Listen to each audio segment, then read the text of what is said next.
Hello बच्चों, आपका बहुत बहुत स्वागत है विद्या गुरुकुल के एक नए क्लास में। बहुत बहुत स्वागत है। यदि आप भी क्लास 10th का एग्ज़ाम 2026 में देने वाले हैं तो आप लोगों ने सही वीडियो पर क्लिक किया है। इस वीडियो में हम लोग बात करने वाले हैं हिस्ट्री के चैप्टर नंबर 1, जिसका नाम है यूरोप में राष्ट्रवाद। इसके मोस्ट 80 वीवीआई ऑब्जेक्टिव प्रश्न, तो 80 वीवीआई ऑब्जेक्टिव प्रश्न इस वीडियो में बताने वाले हैं। तो सभी लोग इस वीडियो को अंत तक जरूर देखेंगे और अपने दोस्तों में, अपने साथियों में शेयर करेंगे, ताकि इतना प्रश्न देखने के बाद आपको यूरोप में राष्ट्रवाद से कोई भी दिक्कत नहीं रहेगा। तो सभी लोग एक एक क्वेश्चन को जरूर देखेंगे, ताकि आपके लिए बहुत ही ज्यादा यूजफुल हो सके। ठीक है, चलिए। और आगे चलकर आपको ये भी हम लोग बताने वाले हैं कि आप लोग को इसका पूरा पीडीएफ कहाँ से मिल सकता है। तो जिन बच्चों का 2026 में क्लास 10th का एग्जाम है, इस वीडियो को अंत तक जरूर देखेंगे। तो पहला नंबर सवाल आपके सामने आ चुका है। पहला नंबर है कि यूरोप का मरीज किसे कहा जाता है, ये बताइएगा। राइट आंसर क्या होगा? तो यूरोप का जो मरीज है वह किसे कहा जाता है? तो आप सभी लोग याद रखेंगे, तुर्की को कहा जाता है। ऑप्शन नंबर 1 करेक्ट होगा, तुर्की को कहा जाता है, याद रखिएगा आप लोग। अगला नंबर सवाल आपके सामने आ चुका है। 2 नंबर सवाल आपके सामने है कि जर्मन राइन राज का जो निर्माण है वह किसने किया, ये बताइएगा। राइट आंसर क्या होने वाला है? आप सभी लोग कमेंट बॉक्स में लिखते चलेंगे। जिन बच्चों को आ रहा होगा, जिन बच्चों ने इस चैप्टर को पूरा पढ़ चुका होगा, वो सभी लोग वीडियो को क्या करेंगे, वीडियो को लाइक करेंगे और सभी लोग कमेंट में जवाब लिखेंगे बच्चों। तो जर्मन राइन राज का जो निर्माण है वह सबसे पहले किसके द्वारा किया गया था? Napoleon the Bonaparte. Option number आपका बी करेक्ट होने वाला, याद रखेंगे। आपसे यह भी प्रश्न पूछता है कि इसके बचपन का क्या नाम था, तो याद रखिएगा इसके बचपन का नाम नेपोलियन बोनापार्ट का बचपन का जो नाम था वो नेपोलियन द बोनापार्ट नाम था, याद रखेंगे आप लोग। अगला नंबर सवाल आपके सामने आ चुका है। 3 नंबर सवाल है आपके सामने कि राष्ट्रवाद की अवधारणा का जो जन्म है वह किस घटना से माना जाता है, ये बताइए। तो राष्ट्रवाद की धारणा का जो जन्म है वह किस घटना से माना जाता है? तो आप सभी लोग याद रखेंगे, पुनर्जागरण से माना जाता है। ऑप्शन नंबर आपका बी करेक्ट होने वाला है, पुनर्जागरण। बहुत सारे बच्चे इसमें फ्रांसीसी क्रांति लगाएंगे, यह बिल्कुल गलत होगा। पुनर्जागरण मतलब जागरूकता से ही होता है राष्ट्रवाद। अगला नंबर सवाल आपके सामने आ चुका है। 4 नंबर है, नेपोलियन संहिता किस वर्ष लागू किया गया था? तो 4 नंबर सवाल का जवाब आप लोग कमेंट बॉक्स में लिखेंगे। तो नेपोलियन जो संहिता है इसकी लागू जो है वो कब किया गया था? आप कहेंगे नेपोलियन जो है वो फ्रांस का राजा 1804 में बना था, और इसी वर्ष नेपोलियन ने एक नया कानून बनाया था जिसको नेपोलियन संहिता कहा जाता है। तो आपसे ये 2 नंबर वाले प्रश्न में पूछा जा सकता है सब्जेक्टिव में, तो आप लोग इतना चीज लिख सकते हैं बच्चों। अगला नंबर सवाल आपके सामने आ चुका है। 5 नंबर है, गैरीबाल्डी पेशे से क्या था, ये बताइएगा। राइट आंसर क्या होने वाला है आप सभी लोग का? तो गैरीबाल्डी जो पेशे से था वो नाविक था। ऑप्शन नंबर आपका डी करेक्ट होने वाला है। गैरीबाल्डी पेशे से नाविक था, डी नंबर ऑप्शन करेक्ट होगा। आगे बढ़ जाते हैं अगले नंबर सवाल में। 6 नंबर सवाल आपसे यह पूछता है कि इटली तथा जर्मनी वर्तमान में किस महादेश के अंतर्गत आते हैं? तो इटली और जर्मनी जो है वर्तमान में किस महादेश के अंतर्गत आते हैं? तो आप सभी को पता होना चाहिए कि ये सभी जो दोनों हैं ये यूरोप में आते हैं। ऑप्शन नंबर आपका सी करेक्ट होगा, यूरोप में आते हैं। ऑप्शन नंबर सी करेक्ट होगा। आगे बढ़ते हैं अगले नंबर सवाल में। 7वां नंबर है कि 1829 ईस्वी में एड्रियानोपोल की जो संधि है वह किस देश के साथ हुआ था? तो 1829 ईस्वी में एड्रियानोपोल की जो संधि है वह तुर्की के साथ हुआ था। ऑप्शन नंबर ए करेक्ट होने वाला है, तुर्की के साथ हुआ था, याद रखेंगे। चलिए आपको ये भी बता देते हैं। सबसे पहले ये आप लोग जान लीजिए कि इसका पूरा पीडीएफ कहाँ से मिल सकता है। तो आपको पीडीएफ प्राप्त करने के लिए एक नंबर नोट करिएगा, इस पर आप लोग मैसेज करेंगे 81 025 82 657। इस पर व्हाट्सएप पर मैसेज करेंगे, गुरुजी हमको पूरा पीडीएफ चाहिए जो आप लोगों ने वीडियो में बताया है। और आप लोग ये भी लिख देंगे कि आप लोग किस क्लास से हैं, तो उसी के ग्रुप का लिंक आपको भेजा जाएगा बच्चों। और जो भी बच्चे क्लास 10th में है तो सभी सब्जेक्ट यहाँ पर आप लोग की पढ़ाई होती है, इसलिए चैनल को सब्सक्राइब सभी लोग कर लीजिएगा, सब्सक्राइब कर लेंगे।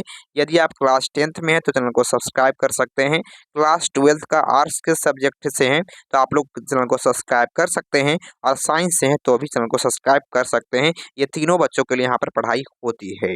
आगे बढ़ जाते हैं अगले नंबर सवाल में। 8 नंबर है कि फ्रैंकफर्ट की जो संधि है वह कब हुआ था? तो फ्रैंकफर्ट की जो संधि है बच्चों वो कब हुआ था?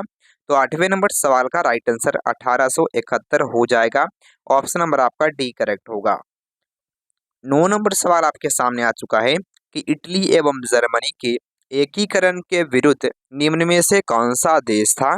तो इटली और जर्मनी के एकीकरण के जो विरुद्ध था वो ऑस्ट्रिया था। याद रखेंगे, ऑस्ट्रेलिया नहीं, ऑस्ट्रिया। ऑप्शन नंबर आपका सी करेक्ट होने वाला है, जिसकी राजधानी क्या है तो वेना है। याद रखिएगा, ऑस्ट्रिया की राजधानी वेना है और इसी के नाम पर एक सम्मेलन हुआ था 1815 ईस्वी में। वेना सम्मेलन हुआ था, जिसको वेना कांग्रेस सम्मेलन भी कहा जाता है।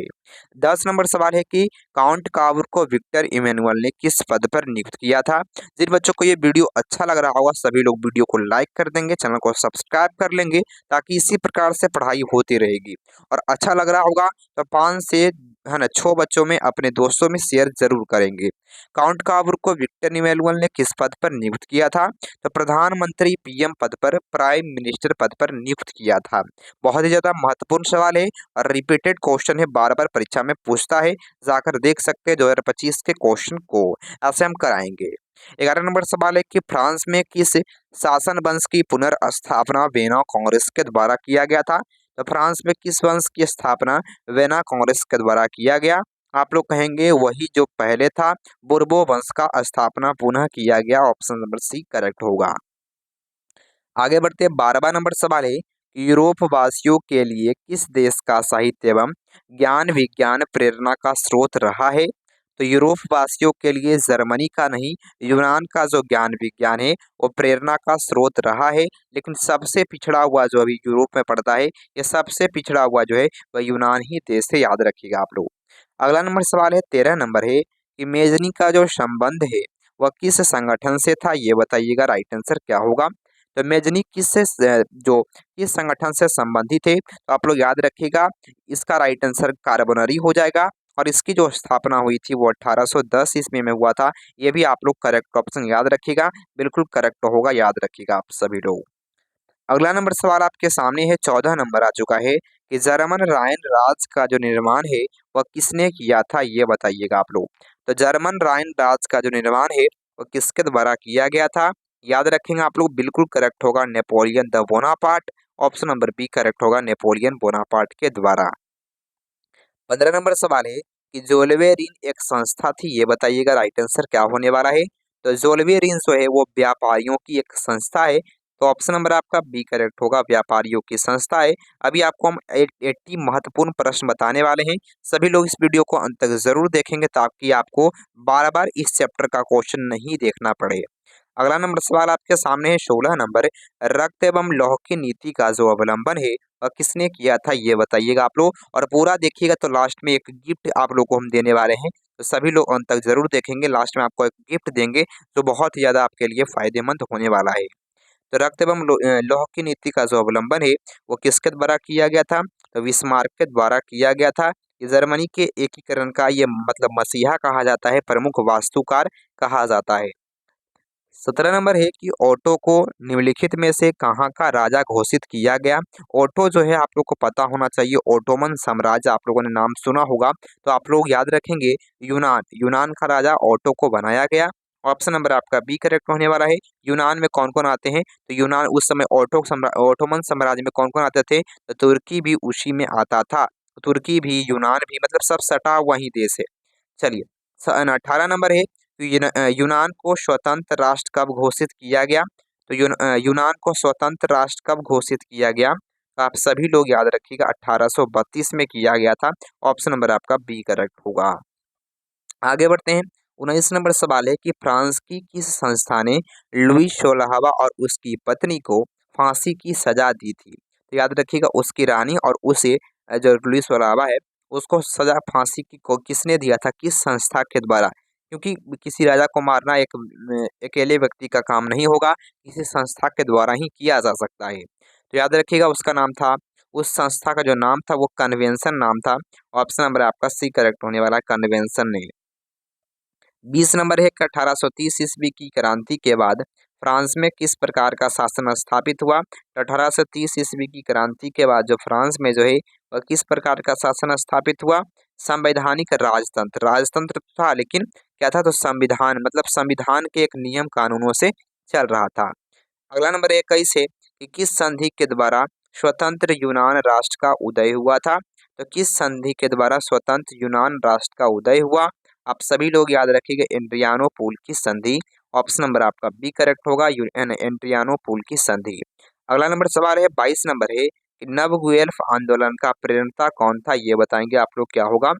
तो 22 नंबर सवाल का राइट आंसर होगा नव गुएल्फ आंदोलन का प्रेरणता जो है याद रखिएगा जियो वर्टी था। ऑप्शन नंबर आपका डी करेक्ट होगा, जियो वर्टी। अगला नंबर सवाल आपके सामने 23 नंबर सवाल आपके सामने आ चुका है, ये बताइएगा राइट आंसर क्या होने वाला है आप सभी लोगों का।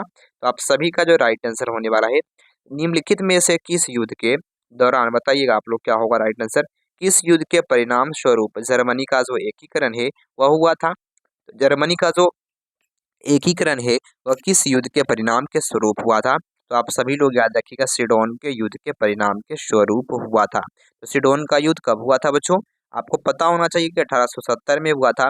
इसी के बाद 1871 में क्या हुआ था, एक संधि के तहत दोनों को क्या कर दिया गया था, दोनों को अस्थिर कर दिया गया था, एकीकरण जर्मनी का हो चुका था। क्या था, फ्रैंकफर्ट की संधि। अगला नंबर सवाल आपके सामने 24 है, निम्नलिखित में से किस वर्ष अलेक्जेंडर चिपसिलांटे के नेतृत्व में यूनान में विद्रोह शुरू हो गया था। तो विद्रोह कब शुरू हुआ था बच्चों, तो आप सभी लोग याद रखिएगा कब विद्रोह शुरू हुआ था, याद रखिएगा 1832 में। ऑप्शन नंबर डी करेक्ट होगा। आगे बढ़ते हैं अगले नंबर सवाल में। हिटोरिया फिलाइक नामक संस्था की जो स्थापना है वह हुई थी, बताइए आप लोग। तो हिटोरिया फिलाइक नामक की जो स्थापना है वो कहाँ हुआ था, रूस में हुआ था। रूस में कहाँ पर हुआ था, तो ओडिशा में हुआ था। ओडिशा क्या है, तो आप लोग याद रखिएगा एक क्या है, तो राज्य है, कहाँ का, तो रूस का राज्य है, याद रखेंगे।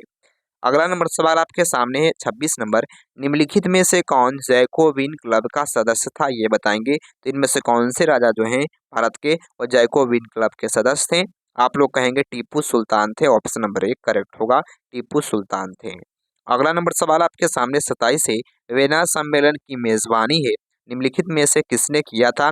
जो बच्चे नए देख रहे होंगे सभी लोग वीडियो को लाइक कर देंगे। यदि आप इसके पहले भी किसी टीचर का देख चुके हैं तो इसमें नए नए ऑब्जेक्टिव प्रश्न बताए जाएंगे, इसलिए आप लोग 2 गुना स्पीड से देख सकते हैं वीडियो को। अगला नंबर, तो इसका राइट आंसर आपका होने वाला है मेजबानी जो है वो मेटरनिक के द्वारा किया जा रहा था, आप सभी लोग याद रखेंगे।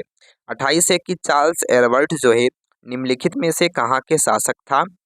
तो कहाँ का शासक था, आप कहेंगे सर्डिनिया पिडमाउंट का। ऑप्शन नंबर आपका क्या होगा, ए नंबर ऑप्शन। अगला नंबर है 29 है कि फ्रांस में नेपोलियन संहिता किस वर्ष लागू किया गया। तो फ्रांस में जो नेपोलियन संहिता जो है वह 1804 में, जब यहाँ का जो फ्रांस का जो राष्ट्रपति जो राजा बना था नेपोलियन बोनापार्ट। अगला है 30 की हंगरी की आधिकारिक अधिकांश जनता कौन सी भाषा बोलती है। तो हंगरी की अधिकांश जो जनता है वो कौन सी भाषा बोलती है, आप लोग याद रखिएगा, आप लोग मैग्यार भाषा बोलती है। बी नंबर ऑप्शन मैग्यार भाषा बोलती है। 31 है कि नेपोलियन ने जर्मनी में किस संघ की स्थापना की थी। तो नेपोलियन के द्वारा जर्मनी में जो है किस संघ की स्थापना किया गया, तो आप सभी लोग याद रखिएगा राइन संघ का। ऑप्शन सी करेक्ट होगा, राइन सर जर्मन राइन संघ। अगला नंबर सवाल 32 है, वेना सम्मेलन का जो आयोजन है वह किस वर्ष हुआ था, ये बताएंगे। तो वेना सम्मेलन का जो आयोजन किया गया था वो 1800 कब किया गया था, 15 में किया गया था। इसका नेतृत्व मेटरनिक के द्वारा किया गया था। अगला नंबर सवाल आपके सामने है, बता कि किस वर्ष गैरीबाल्डी ने रोम पर आक्रमण करने की योजना बनाई। तो किस वर्ष गैरीबाल्डी ने रोम पर आक्रमण करने की योजना बनाई थी, तो आप सभी लोग याद रखिएगा 1800 कब था बच्चों, तो 1870 में, याद रखिएगा आप लोग। अगला नंबर सवाल आपके सामने है 34 नंबर है कि बुर्बो राजवंश का शासन किस देश में था, ये बताएंगे। तो बुर्बो वंश का जो शासन है याद रखिएगा आप लोग, करेक्ट ऑप्शन क्या होने वाला है, आप कहेंगे फ्रांस में था। तो ऑप्शन नंबर आपका सी करेक्ट होगा, फ्रांस में था। 35 है कि मासिले जो है वह किस देश के राष्ट्रभक्ति का गीत है, बताइए आप लोग क्या होगा। तो मासिले जो है आप सभी का बिल्कुल करेक्ट है ये बच्चों, बहुत ही बढ़िया। ये रिपीटेड क्वेश्चन है, रिपीटेड क्वेश्चन बहुत बार पूछा गया है, इसलिए आपको ध्यान देना है, फ्रांस का है। अगला नंबर सवाल आपके सामने 36 है, सन 1870 में फ्रांस और प्रसा के बीच युद्ध कहाँ हुआ था। बच्चों देखो सर 1870 में किस स्थान पर युद्ध हुआ था, फ्रांस और प्रसा के बीच। तो सिडोन में हुआ था बच्चों, है ना, सिडोन में हुआ था। अभी आपको बता चुके कि 1870 का जो क्रांति है, जो युद्ध है वो सिडोन नामक स्थान पर हुआ था। 37 नंबर है कि राष्ट्रवाद की अवधारणा का जो जन्म है वह किस घटना से माना जाता है। तो राष्ट्रवाद की अवधारणा का जो जन्म है आप सभी लोग याद रखिएगा, बिल्कुल करेक्ट ऑप्शन होने वाला है पुनर्जागरण से माना जाता है। तो ऑप्शन नंबर ए करेक्ट होगा। पुनर्जागरण याद रखिएगा, ऑप्शन ए करेक्ट होगा। आगे बढ़ते हैं। 38 नंबर की मेटरनिक कौन था ये बताइएगा आप लोग, क्या होगा राइट आंसर। तो मेटरनिक जो है वो आप लोग कहेंगे ऑस्ट्रिया का चांसलर, इसका मतलब ऑस्ट्रिया का राजा था, याद रखेंगे बी नंबर ऑप्शन। अगले नंबर सवाल में बढ़ते हैं। अगला है कि इटली की जो स्थापना है, यंग इटली की जो स्थापना है वह कब हुई थी। तो यंग इटली की जो स्थापना है आप सभी लोग याद रखेंगे किसके द्वारा किया गया था। तो आप लोग याद रखेंगे मेजनी के द्वारा किया गया था, बी नंबर ऑप्शन। अगला नंबर सवाल है 40 नंबर। यंग यूरोप की स्थापना कब हुई थी ये बताइए आप लोग। तो यंग यूरोप की जो स्थापना है ना, 40 नंबर सवाल का राइट आंसर आपका होने वाला है यंग यूरोप की जो स्थापना है 1830 में हुआ था, याद रखेंगे। अगला नंबर सवाल आपके सामने 41 है। सिडोवा के युद्ध में किसकी पराजय हुई ये बताएंगे आप लोग। तो सिडोवा का युद्ध में किसकी पराजय हुई थी, तो आप सभी लोग याद रखिएगा ऑप्शन नंबर क्या होने वाला है। तो ऑप्शन नंबर आपका करेक्ट ऑप्शन होने वाला किसका, तो आप लोग याद रखिएगा ऑस्ट्रिया की पराजय हुई थी, याद रखेंगे। अगला नंबर सवाल आपके सामने 42 है। लाल कुर्ती का जो गठन है वह किसने किया था। तो लाल कुर्ती का जो गठन किया गया था वह किसके द्वारा, तो गैरीबाल्डी के द्वारा किया गया था, बी नंबर ऑप्शन करेक्ट होगा, गैरीबाल्डी के द्वारा। अगला नंबर सवाल आपके सामने आ चुका है कि यूरोपीय सभ्यता का पालना किसे कहा जाता है। तो यूरोपीय सभ्यता का पालना जो है वह यूनान को कहा जाता है, क्योंकि यूरोप की सभ्यता को जो बचाए हुए है यूनान बचाए हुए है। अगला है कि वर्साई की जो संधि हुई थी वो कब हुई थी। तो वर्साई की जो संधि है इसका आप लोग कमेंट बॉक्स में जवाब बताएंगे, राइट आंसर इसका क्या होने वाला है। जो भी बच्चे इस प्रश्न तक पहुंचे होंगे वो सभी लोग जवाब लिखेंगे। अगला नंबर है 45 का कि मेटरनिक क्या था ये बताएंगे आप लोग, क्या होगा राइट आंसर। तो ये जो याद रखिएगा आप लोग, तो घोर प्रतिक्रियावादी व्यक्ति था, तो प्रतिक्रियावादी व्यक्ति था, ऑप्शन नंबर आपका सी करेक्ट होने वाला है। जैसे देखिए विपक्ष होता है ना, कोई भी पक्ष काम करता है तो विपक्ष बोलने लगता है, उसी प्रकार से यह प्रतिक्रियावादी व्यक्ति था। मेटरनिक का पतन कब हुआ था ये बताइएगा, राइट आंसर क्या होने वाला है। तो मेटरनिक का जो पतन है फ्रांस की अंतिम क्रांति के समय 1838 के समय में हुआ था, सी नंबर ऑप्शन करेक्ट होगा। आगे बढ़ते हैं। 47 है कि बिस्मार्क क्या था ये बताएंगे आप लोग। तो बिस्मार्क जो है वो क्या था, तो घोर कूटनीतिज्ञ था, ऑप्शन नंबर डी करेक्ट होगा, घोर कूटनीतिज्ञ, ऑप्शन नंबर डी जवाब सही होगा। 48 है कि इटली के एकीकरण का तलवार कौन था। तो इटली के एकीकरण का जो तलवार है वह किसे कहा जाता है। तो आप सभी लोग याद रखिएगा, बिल्कुल करेक्ट ऑप्शन क्या होने वाला है। तो तलवार किसे कहा जाता है, तो आप सभी लोग याद रखिएगा गैरीबाल्डी को कहा जाता है। अगला नंबर सवाल आपके सामने दिया गया है। इटली एवं जर्मनी के एकीकरण के विरुद्ध कौन सा देश था। तो इटली और जर्मनी के एकीकरण के जो विरुद्ध है वो कौन था, तो ऑस्ट्रिया था बच्चों, ऑप्शन नंबर बी करेक्ट होने वाला है, ऑस्ट्रिया था, याद रखेंगे। अगला नंबर सवाल है 50 की। हनोई समझौता कब हुआ था ये बताएंगे आप लोग, क्या होगा राइट आंसर। ठीक है, तो राइट आंसर क्या होने वाला है, याद रखिएगा ऑप्शन नंबर आपका सी करेक्ट होने वाला है, 1946 में हुआ था, याद रखेंगे। अगला नंबर सवाल आपके सामने 51 है कि मेटरनिक व्यवस्था का उद्देश्य क्या था ये बताइएगा आप लोग। तो मेटरनिक व्यवस्था का उद्देश्य यही था कि पुरानी व्यवस्था को पुनः लाया जाए, तो ऑप्शन सी करेक्ट होने वाला है, पुरातन व्यवस्था की पुनर्स्थापना। 52 नंबर है। किसने कहा था फ्रांस जब छींकता है तो बाकी यूरोप को सर्दी जुकाम हो जाता है। तो ऐसा किसका कथन है बताइएगा आप लोग, ऐसा किसका कथन है। तो आप सभी लोग याद रखिएगा, ऐसा जो है मेटरनिक के द्वारा कहा गया था, याद रखेंगे। अगला नंबर सवाल है कि नेपोलियन कोड में कुल कितने कोड थे ये बताएंगे आप लोग। नेपोलियन कोड में कुल कितने कोड थे, तो आप सभी लोग याद रखिएगा 5 कोड थे, बी नंबर ऑप्शन करेक्ट होने वाला है, 5 कोड थे, याद रखेंगे। अगला नंबर सवाल आपके सामने आ चुका है कि रोमानीवाद का क्या अर्थ होता है ये बताएंगे, राइट आंसर क्या होने वाला है। तो आप सभी लोग याद रखिएगा रोमानीवाद का जो अर्थ होता है वो क्या होता है, तो सांस्कृतिक आंदोलन, आप लोग याद रखिएगा ऑप्शन नंबर आपका हो जाएगा बी नंबर ऑप्शन। अगला नंबर सवाल आपके सामने है 55 नंबर। मारियान किस देश के राष्ट्रवाद का प्रतीक है। तो मारियान जो है वह किस देश के राष्ट्रवाद का प्रतीक है, आप लोग कहेंगे फ्रांस के राष्ट्रवाद का प्रतीक है Marianne, option number A correct होगा। अगला है 56 नंबर की एक्ट ऑफ यूनियन किस वर्ष पारित हुआ था ये बताइए आप लोग। तो एक्ट ऑफ यूनियन किस वर्ष पारित हुआ था, तो आप सभी लोग याद रखिएगा एक्ट ऑफ यूनियन जो है वो बिल्कुल आपका करेक्ट ऑप्शन जो है 1707 में पारित हुआ था, बी नंबर ऑप्शन करेक्ट होने वाला है, आप सभी लोग याद रखेंगे। अगला नंबर सवाल है किसने अपने कूटनीति के बल पर इटली की समस्या को संपूर्ण यूरोप की समस्या बना दिया। तो किसने अपने कूटनीति के बल पर ये इटली की समस्या को संपूर्ण यूरोप की समस्या बना दिया। इसमें जो हाथ है वो काउंट काबूर का, ऑप्शन नंबर 1 करेक्ट होगा, काउंट काबूर का। अगला नंबर सवाल है 58 नंबर कि कावूर कौन था, ये बताइएगा आप लोग क्या होगा राइट आंसर। तो काउंट कावूर जो है वो प्रधानमंत्री, इटली का प्रधानमंत्री था, याद रखेंगे प्रधानमंत्री पीएम था। अगला नंबर है आपके सामने कि फ्रेंड्स ऑफ इटली नामक संस्था का जो गठन है वह किसने किया था। तो फ्रेंड्स ऑफ इटली नामक जो संस्था है इसका स्थापना मेजनी के द्वारा किया गया था। ऑप्शन नंबर आपका डी करेक्ट होने वाला है, मेजनी के द्वारा। अगला है 60 नंबर की विलियम प्रथम कहाँ का शासक था, ये बताइए आप लोग। तो विलियम प्रथम जो है वो कहाँ का शासक था, तो आप सभी लोग याद रखिएगा, बिल्कुल करेक्ट ऑप्शन होने वाला है प्रसा का शासक था, याद रखेंगे। अगला है 61 नंबर है कि जोल्वेराइन की जो स्थापना है और किस राज्य ने की थी, बताइए आप लोग क्या होगा आपका। तो राइट आंसर होगा जर्मनी का एक छोटा सा राज्य है, इसका नाम था प्रसा, इसके द्वारा ही ये जोल्वेराइन का स्थापना किया गया था, किसके लिए, व्यापारियों के हितों के लिए। अगला नंबर सवाल है कि बिस्मार्क किस विद्वान की विचारधारा से प्रभावित था।